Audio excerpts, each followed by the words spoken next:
Hey everybody, my name is Kyla. Welcome to my channel where I talk about the stock market and the economy amongst other things. Today I want to talk about Debord, Society of the Spectacle, and Plato's Cave, and then talk about the romanticization of mental illness, the MrBeastification of society, and how algorithms and AI show us what digital confines look like, and all of this is relative to economic growth. So first off, Plato's Cave is this allegory where there's prisoners in a cave, and they believe that the shadows dancing on the walls are true. So their captors will sometimes talk and make these shadows sound like they're real humans. And the prisoners are like, heck yeah, like this is real stuff right here. One prisoner ends up going and escaping, gets to the top, gets out of the cave, and sees that there's a world beyond. There's a sun, right? Everything that they thought existed was not true. So he goes back down into the cave and he's like, guys, like, those shadows are not real, dude. Like, whoa, you gotta go outside. But when he gets into the cave, all his eyesight's messed up. It gets really dark in there. And so he's kind of acting crazy. And so the other prisoners are like, why would we listen to you? Like, you're being weird. These shadows are real. What we see in front of us is real. This illusion of reality is real. You're wrong. And so it has two main takeaways, right? It's this idea that what we see isn't always the truth. And then also, you can't convince other people that their truth is wrong. And then there's Debord and Society of the Spectacle. So Debord, 1960s-ish, mass media, television was just on the rise. And he's like, whoa, okay, everybody, we have to get a gut check on what's going on here because everybody is getting real obsessed with what's going on this TV, and I'm a little worried about it. I don't think people should be watching this much TV. I think that we're becoming obsessed with appearances, the appearances of appearances, the illusion of truth, right? Like everybody is now watching these shadows on the wall, shadows on the TV, and thinking that is 100% a reality that they are attuned to. All of this ties into what I'm going to talk about later in the video, which is mental health and how that ties into how we consume media, MrBeast, and the misinformation, disinformation that has been radiating because of what's going on in Israel and Gaza. And that's a very reductive summary of what's going on in Israel and Gaza, but yes. There's a quote from this philosopher that says, "But certainly for the present age, which prefers the sign to the thing signified, the copy to the original, representation to reality, the appearance to the essence, illusion only is sacred, truth profane. Nay, sacredness is held to be enhanced in proportion as truth decreases and illusion increases, so that the highest degree of illusion comes from the highest degree of sacredness." Kierkegaard once said that there's two ways to be fooled. Number one, to believe what isn't true, and number two, to refuse to believe what is true. And this gets into this idea of illusion as the only truth. So what we think is true ends up being what we think is true, and therefore what is true. Debord talks about this, right? Like the illusion of the truth is the only truth, because we have a consumerism society. Like everything is driven by what you end up purchasing. For Debord, it wasn't about what these things actually were, it's about what they represented. So if you buy a bunch of shoes and you buy a bunch of purses, the only reason that commodity matters is because of how it appears socially. It matters far more in terms of its value than anything that it's made up of. This is the whole premise of luxury brands. It's like, okay, this watch is made mostly out of other watch parts and it's very similar to other watches, but because of the name, because of the branding, it's worth a lot more. Because of how it's perceived at a societal level, it becomes much more valuable. It's a symbolic representation of a social agreement. You can see this with brands like Skims, with Yeezys. Like Skims is Kim Kardashian's lingerie brand, very expensive. Yeezy, Kanye West shoes was very expensive when they were very popular, but they were still just lingerie and they were still just shoes. And so the value is how it appears socially. It's a symbolic representation of how it appears socially. And so Debord argues that, it's not just us buying these things that matter, it's this economic status quo. So it's how these things are perceived. The goal of the spectacle, so this appearance of appearances, the illusion of the truth, is in this form of alienation. If you keep people distracted, that you're going to be separated from reality, you're going to be separated from society, you're going to be separated from each other, and then finally you're going to be separated from yourself. And part of the issue with this is like, sure, we're being alienated by this drive of consumerism, the drive of individualism, which I've talked about in other videos, but it's also how we get our information. So the illusion ends up mattering more than the truth because you don't look around you anymore. Our reality is no longer something that we directly perceive other than through the lens of other people. So the only way that we really get information is through a screen, through watching videos on Twitter, through checking TV, through reading the newspaper. The appearances begin to matter more to us than the bottom of the true reality of what's ever going on because of stuff that I'll talk about later, where it's this idea of in-group, this idea of identifying with other people and being a part of the spectacle. Debord said the spectacle is not merely the apparatus of media, but the relations between individuals themselves as mediated by the stream of images that represent their daily lived experience of this pseudo-reality. And so now it's the appearances of appearances. So it's like, okay, I'm consuming a certain amount of information, sure, but I'm also consuming how this information should be consumed. So you're listening to other people give their opinion, and surely a lot of people give their opinion, and you're paying attention to how they're perceiving things, which is good.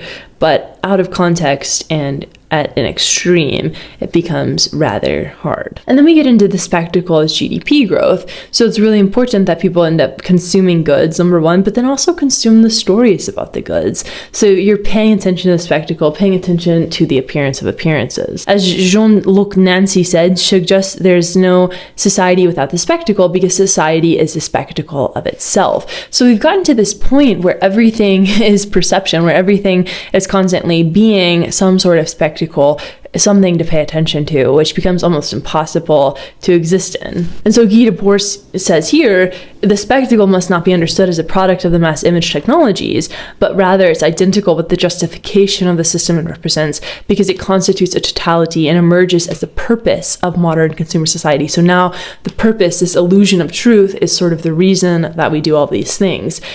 And this you scroll on social media. I do this all the time. You read things, you're like, I'm not good enough. I'm not good enough. I'm not good enough. You're on Instagram and you see all these people and you're like, I'm not good enough. But part of the issue with the extension of technology, the growth of technology past social media, is AI. So LLMs learn from text, which is a shadow of the world, and which is sort of like Plato's cave, right? So LLMs are looking at text. They are seeking reality within a digital confine, just like we are. But the issue with AI learning from text is that is a perception of reality, is an illusion of the truth to a certain extent. Of course, this precedes AI though, because we have algorithms, and YouTube's algorithm is notorious for favoring certain thumbnails and favoring clickability. And MrBeast is a really good example of this, where he's all about opulence. Some of the video titles are absurd, but he has this massive, big smile on as he's talking about $1 million home and purchasing one, whatnot. And he's living this illusion of reality that only he exists in, but millions of people end up consuming. And it can feel really disorienting to see this giant smile, but he knows that he has to do that because of how the algorithm rewards it. The videos themselves are about opulence, but not enjoying it, just relishing in its existence. This algorithm to Elon Musk's Twitter too. So Elon Musk's Twitter has spread so much disinformation and misinformation because of monetization. So people know that they can make money from spreading falseness, from saying, okay, this video isn't necessarily real, but if I post it, I'll get paid. And so now we have people fabricating the truth, fabricating an illusion that is not, in any certain sense of the word, real. But people go and click on it, and that ends up being their interpretation of the world around them. They're like, well, I saw this video about it. I saw this video of somebody saying it was real. And so the illusion becomes shattered because we are able to add more and more to it. It becomes warped, it becomes messed up. MrBeast is not necessarily an example of misinformation, but he's an example of the power of algorithms and the power of the digital confine and how it ends up shaping our world. And there's this clip of two women talking about their mental illness and how their mental illness defines them. I want a little bit of attention. Me. Or I want to start a fight. Yeah, back to our mental illnesses. That's part of it. I love my mental illness. Me too. It makes me me. My mental illness literally makes me me. So I don't care.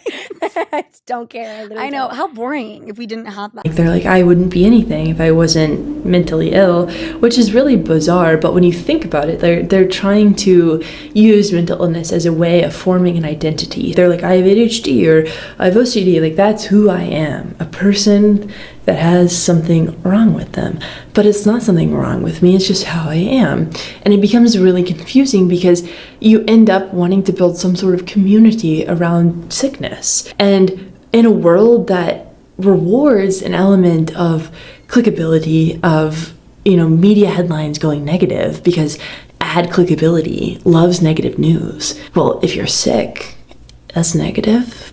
More clickability, right? And so it's things like that, people seeking community, people seeking some element of attention, people just seeking truth. Like, why do I feel bad? And so they end up creating an element of alienation from reality through their mental illness. I don't identify with the reality that exists in because X and X is wrong with me. I don't identify with the people around me because X and X is wrong with me.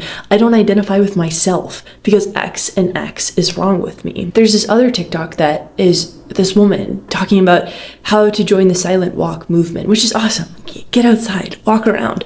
But walking exists, and she's taking out her AirPods and she's like, just come on, like, go for a walk and not have music in your ears. And number one, and maybe it's a meme, I don't know, but it's also this idea of like, we are constantly able to live in a world that we want to live in. We are constantly able to live in the illusion of truth by just having music in, by just having a podcast in. You're able to tune out from your surroundings through integrating with technology. You're able to have AI implement, enhance whatever you're doing. You're able to live on social media, a world that maybe you don't live in now. You're able to fabricate, okay, well, I am really skinny. Just look at the Facetune app.